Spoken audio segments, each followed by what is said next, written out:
একসাথে মাঠ কাঁপিয়েছেন, একসাথে শাস্তিও পেয়েছেন, কিন্তু তাতেও দমে যাননি লিওনেল মেসি ও লুইস সুয়ারেজ। শাস্তির পরের ম্যাচেই তারা করলেন দুর্দান্ত প্রত্যাবর্তন।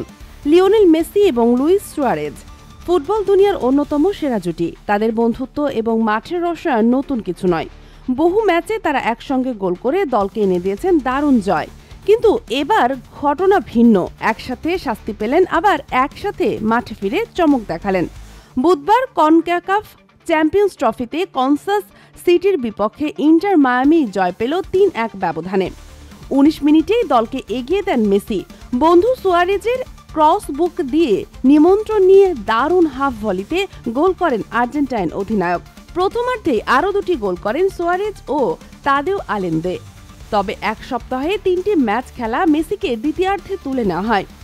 ৬৩ মিনিটে কনকাস সিটির রদ্রিগেজ একটি গোল শোধ করলেও প্রথম লেগের জয়ের কারণে দুই লেগ মিলিয়ে ৪-১ ব্যবধানে সহজ জয় নিয়ে শেষ ১৬তে পৌঁছে যায় ইন্টার মায়ামি। গত রোববার নিউ ইয়র্ক সিটির বিপক্ষে কোচ ও খেলোয়াড়ের ঘাড়ে হাত দেওয়ার জন্য শাস্তি পেয়েছেন মেসি ও সুয়ারেজ। মেজর লিগ সকারের ডিসিপ্লিনারি কমিটি তাদের জরিমানা করেছে, যদিও টাকার পরিমাণ জানানো হয়নি। ম্যাচের শেষ বাঁশির পর মাঠ ছাড়ার সময় মেসি হলুদ কার্ড পান।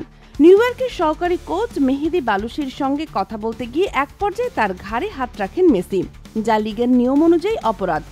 একই ম্যাচে সুয়ারেজও প্রতিপক্ষের ডিফেন্ডারের ঘাড় চেপে ধরেছিলেন, যার ফলে তাকেও জরিমানা গুনতে হয়। শেষ পর্যন্ত ম্যাচটি ২-২ গোলে ড্র হয়।